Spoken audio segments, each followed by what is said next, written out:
Thank you. Joining me now on the program, Liberal frontbencher Senator Mitch Fifield, who is also in Melbourne. Senator Fifield, thanks for your time. I want to look at Deloitte report first, the Deloitte Access report. Things remain strong, no problem with sovereign debt. Overall, the outlook quite good, despite their suggestion about the mining boom having a use-by date in a couple of years. Well, it's important when looking at the Australian economy, I think, not to compare ourselves to other nations, but to compare ourselves to the best that we can be and the best that we should be. And that's been the great disappointment with this government's economic management, is how they've handled the budget. And Deloitte have billed the cat. We never believed for a second that this surplus forecast on budget night was real. Each of Wayne Swan's budget night forecasts have been works of fiction. We will hear from the government again today that the reason why the surplus, the technical surplus, might be under challenge is because of revenue write-downs. But for this budget, as for each of Labor's budgets, the reason that they're in deficit is not because of revenue write-downs. The overwhelming reason that they're in deficit is because of policy decisions taken by the government. That means spending decisions. That means government taking bad decisions and living beyond its means. Chris Richardson says he doesn't have any problem with the numbers that the Treasurer used upon which he made that forecast return to surplus. And as you heard in my interview with him a bit earlier, he's not suggesting that a surplus is out of the question. It depends what happens in China. If China rebounds, so will commodity prices and take with it the surplus. Well, this is a technical surplus. It's a fudged surplus. It's only there as a result of shuffling programs between years. This budget shouldn't be just in surplus. This budget should be strongly in surplus. We are experiencing the strongest terms of trade that we have in decades, and yet this government is scraping together a technical surplus.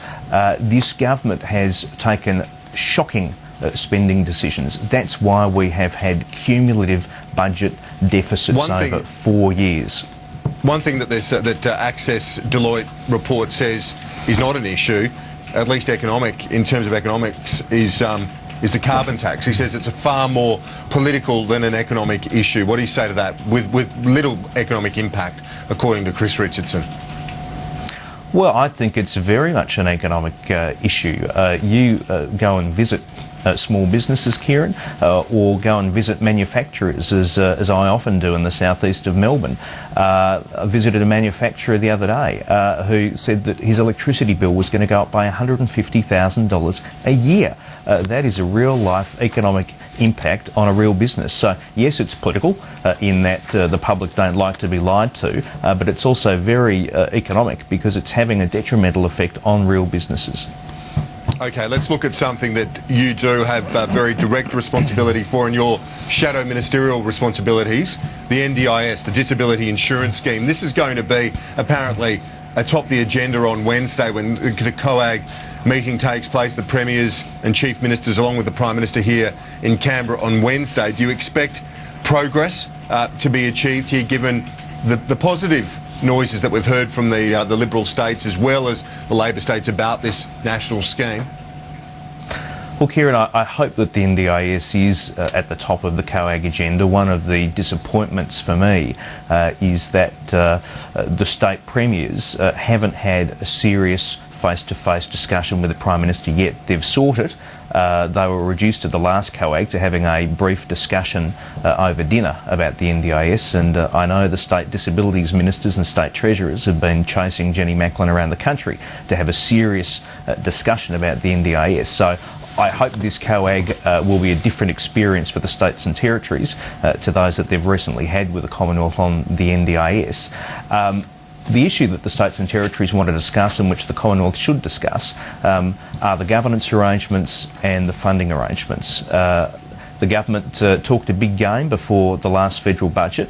They put $1 billion towards the NDIS in that budget, which was good and which we support, but that $1 billion is less than the $3.9 billion that the Productivity Commission said were necessary over the forward estimates to kick off the NDIS. So the federal government still have to answer the question how they're going to make this work and where they're going to find that money from.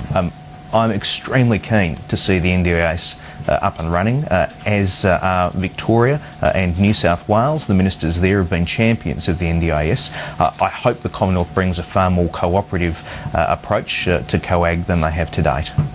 Well, we've only got about 30 seconds left, but you're talking in terms of the detail, because it's hard to fault their commitment to it. They've been very vocal in their strong support of the idea.